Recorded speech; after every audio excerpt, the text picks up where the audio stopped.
Estamos con el doctor Walter Gutiérrez, ex decano del Colegio de Abogados de Lima y director del grupo Gaceta Jurídica, para tocar dos temas, todos igualmente de importancia y significación. La situación creada por el caso del señor Manuel Burga, expresidente de la AFPP, pero luego un trabajo, un informe, La justicia en el Perú, 5 grandes problemas, que naturalmente viene a pelo, que ojalá hubieran podido leerlo también los candidatos presidenciales, porque justamente, como lo refiere Semana Económica, se han tratado muchos temas en ese CADE, pero lo que más se reclamaba era poder discutir sobre institucionalidad y cómo restaurarla. Bueno, pues el caso de la justicia es uno de los temas. Doctor Walter Gutiérrez, buenos días, gracias por estar con nosotros. Raúl, buenos días. Ricardo, Patricia. Bienvenido. Bueno, el caso de Manuel Burga pues ha sido un escándalo, pero forma parte de también una larga historia que no se ha resuelto. Pero sáqueme de duda, ¿cómo es que Estados Unidos solicita una extradición? ¿Qué pasos tiene que tomar este país?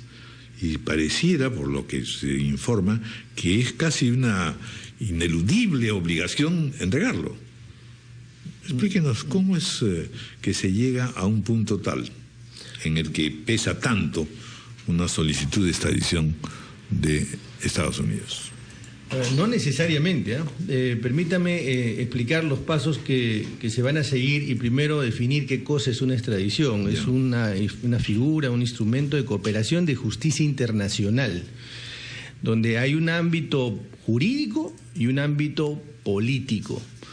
Esto se hace por vía diplomática, este pedido de extradición llega al Perú y el extraditado, como ha sucedido en este caso, ha sido detenido y va a pasar al juez instructor, donde va a haber una audiencia, él en presencia... Bueno, pero por eso le digo, ¿basta el solo pedido del representante de los Estados Unidos para que usted intervenga, detenga, o empieza una investigación para decir, a ver, veamos? No, porque hay un conjunto de requisitos formales y sustanciales que enseguida voy a señalar.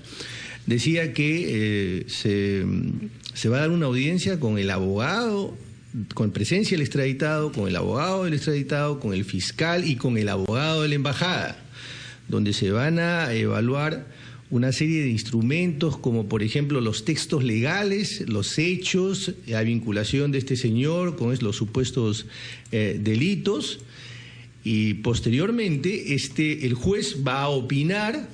Y esto lo va a subir a la Corte Suprema, donde a su turno también este tema se va a evaluar, tanto los recaudos legales como todos estos instrumentos a los que estamos haciendo referencia. Ahí va a haber una opinión en consulta, digamos, de la Corte Suprema, y esto luego va a pasar al Ministerio de Justicia, donde se crea una comisión con 2 miembros del Ministerio de Justicia y 2 miembros de la Cancillería, que a su turno van a también evacuar un informe y posteriormente va a ir al Consejo de Ministros, donde se va a tomar la definición.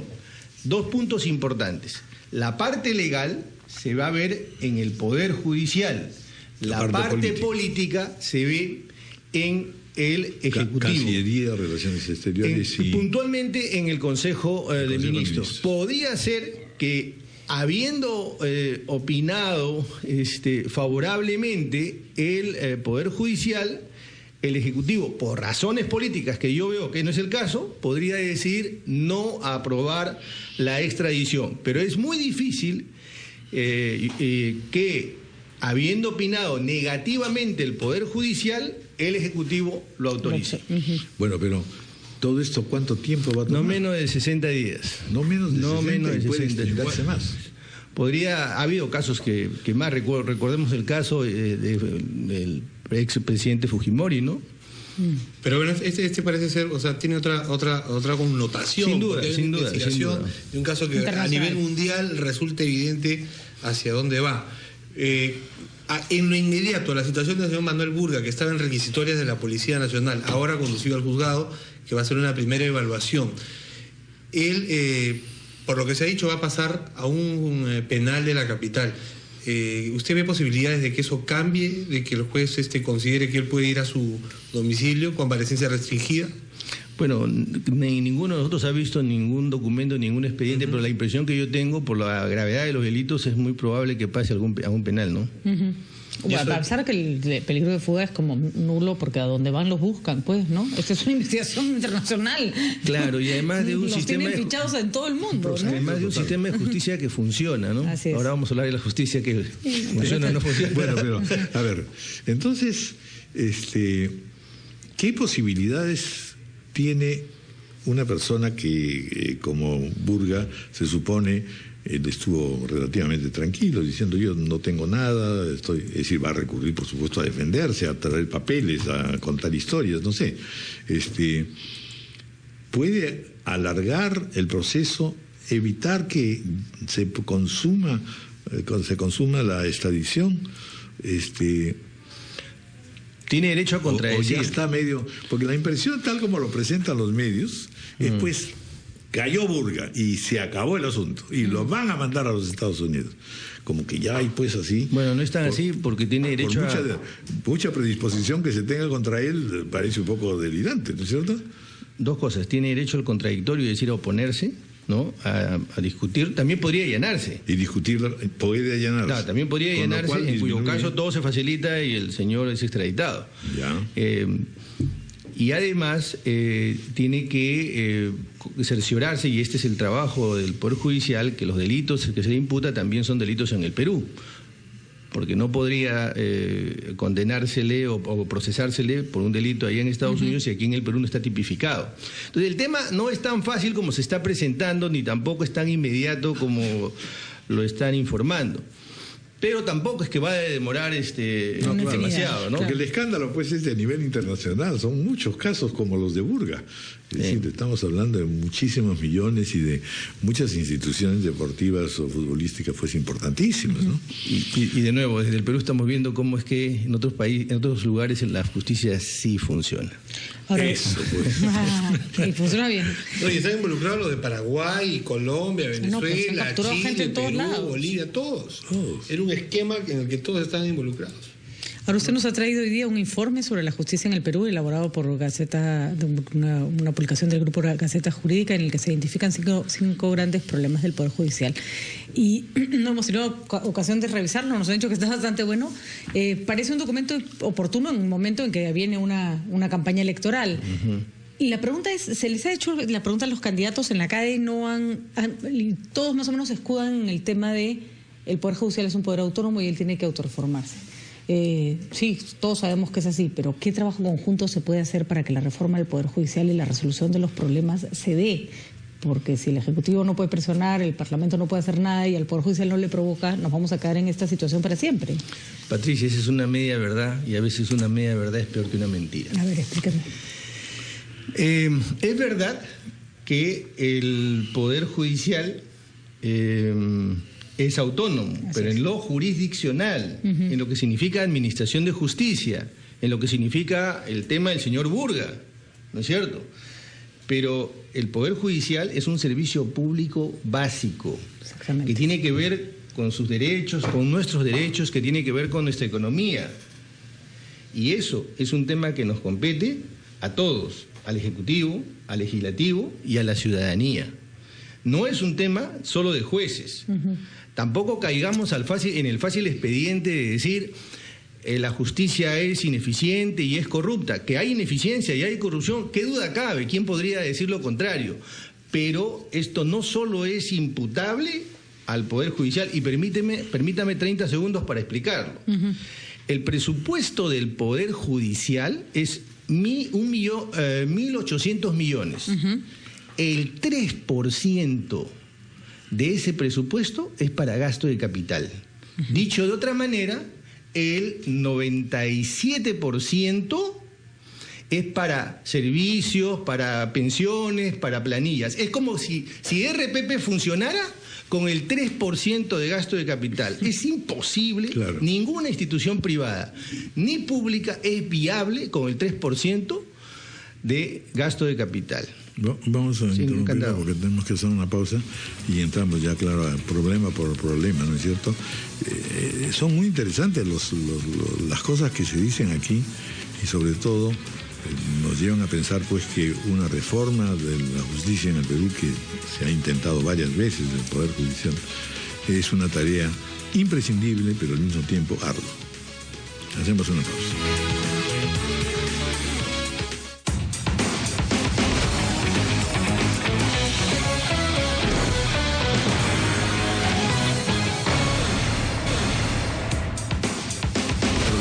Con el doctor Walter Gutiérrez. Bueno, el libro, el informe, el trabajo, la investigación, doctor Gutiérrez, nos habla de 5 grandes problemas. Tratemos de reseñarlos. Bueno, el primero de ellos es la carga procesal. En este momento hay más de 3 millones de expedientes de causas en curso en el Poder Judicial. Es una cifra realmente impresionante. De todo tipo. La pregunta es ¿por qué? Porque no basta lanzar cifras y hacer imputaciones. La pregunta es ¿por qué? Una de las razones es que el Estado es uno de los grandes litigantes, cientos de miles de causas como demandado o demandante, y sin embargo no da recursos al Poder Judicial. Otra de las razones es que en el Perú es muy fácil demandar o denunciar, y los abogados son fabricantes somos fabricantes de demanda chatarra. Aquí nadie está exento, todos estamos salpicados de culpa hasta aquí, Otro de los grandes problemas de la sobrecarga es también esta telaraña normativa de la que hemos hablado aquí más de una vez, que permite que en ese laberinto cualquier pretensión pueda tener cierto fundamento. Entonces, en este informe se hablan de las causas, pero también se aluden a las razones, o los síntomas también, las razones. Otro tema, Raúl, Ricardo, Patricia, es la provisionalidad. De los jueces. De los jueces.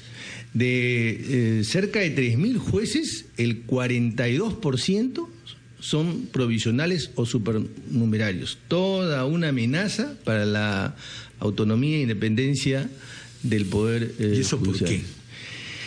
Eso básicamente porque tiene que ver con tema de presupuesto, tiene que ver con el tema de que tiene que funcionar también mejor instituciones que están encargadas de la designación, tiene que ver también con la creación, por ejemplo, la Corte Suprema tiene 40 miembros, de los cuales 22 son provisionales y 18 son nombrados.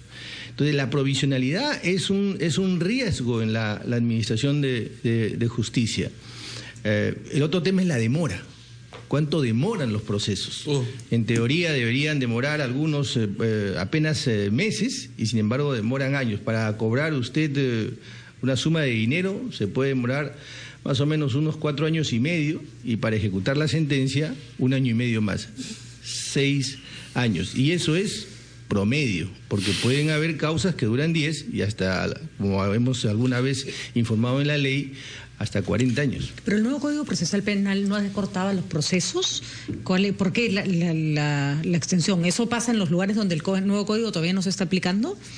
A ver, yo me estaba refiriendo a causas civiles. En el caso de penales se acaba de dar una medida bien interesante hace unos meses, estos juzgados de flagrancia. Pero esa figura, la del proceso inmediato, tiene 11 años en el Código. Y nos hemos demorado 11 años para implementarla. Wow. Hoy está funcionando, en media hora, en 24 horas usted tiene una sentencia. Pero, ¿qué nos revela eso? Falta de decisión política, falta de compromiso, de claridad respecto de estos temas. Uno de los aportes que tiene este informe es que necesitamos información para poder tomar decisiones. Todos los años debería haber un informe anual de la justicia a partir de determinados indicadores que nos permita saber dónde estamos, y a partir de eso generar ciertas políticas públicas de la justicia. Hay un tema que siempre se menciona, doctor Gutiérrez, con insistencia. Imaginamos que eso tiene que ver con la demora en la resolución de los procesos, la sobrecarga procesal. Siempre, omnipresente cuando hablamos del Poder Judicial en nuestro país. ¿Por qué? Sí, hace un momento lo hemos mencionado, hay 3 millones de causas. Eso tiene que ver, como decía hace un momento decía, mire, una papeleta de tránsito, más o menos de 100 soles, llega hasta la Corte Suprema. Para que funcione la Corte Suprema, demora cuesta varios miles de dólares. Pero el funcionamiento. Es todo hecho. Pero eso está mal, porque, por ejemplo, a ver, digamos Orellana, por todo, ¿no? Orellana es un buen ejemplo. Le abrió juicio a todo el que pestañaba. Unos juicios ridículos por una cantidad insólita de plata, y ahí estaban los jueces prestándose a la danza. Orellana fue preso y en Huacatán se archivaron todos los casos. Eso quería decir que nunca debieron ser aceptados, que hay una responsabilidad de los propios jueces en dar curso a causas que no tienen ninguna lógica. En otros países, tengo entendido, no sé si es igual en el Perú, incluso te multan por haberse ocurrido llegar al Poder Judicial con una causa inútil. Patricia, te toco un tema muy importante. No puede ser, no es posible que sea tan fácil. El abogado que activa el Poder Judicial, activa esos 1.800 millones, el que activa inoficiosamente, frívolamente, debe ser sancionado y excluido del sistema, como sucede en otros sistemas jurídicos.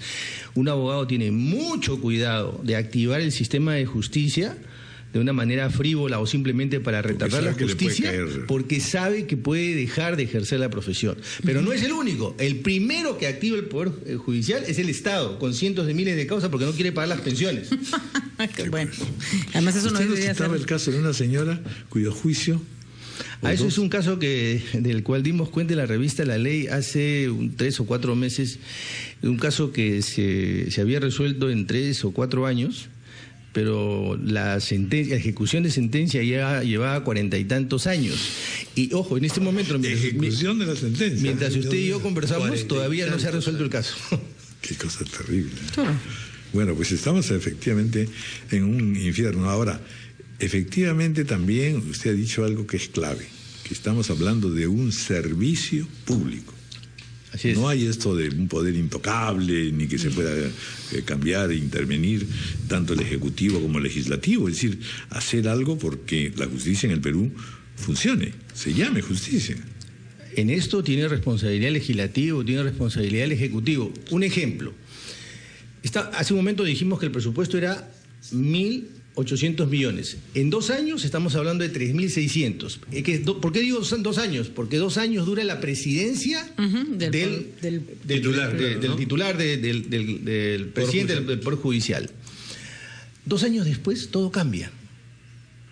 No puede ser que dure 2 años la presidencia. Debe durar 4 años porque... Si no, ¿cómo estructura usted un plan de gestión? No estoy hablando de administrar justicia, de resolver el caso puntual.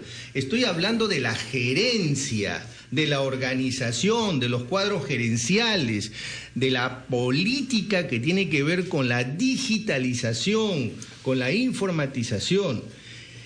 Eso no puede ser que todos los años cambie. El primer paso para que eso funcione es que tengamos un informe anual de la justicia, una suerte de CADE de la justicia todos los años y sepamos dónde estamos parados, en qué hemos avanzado, cuáles son los indicadores y cuáles son los estándares de justicia. Y eso no tiene nada que ver con la autonomía del Poder Judicial, la independencia del juez, no tiene nada que ver. El juez es el principal funcionario del Estado y ellos asimismo tienen que verse de esa manera. Muy bien, bueno, muchas gracias, doctor Walter Gutiérrez, por haber estado con nosotros. Gracias a ustedes. Muy esclarecedora intervención. 9:30 de la mañana, vamos a hacer una pausa.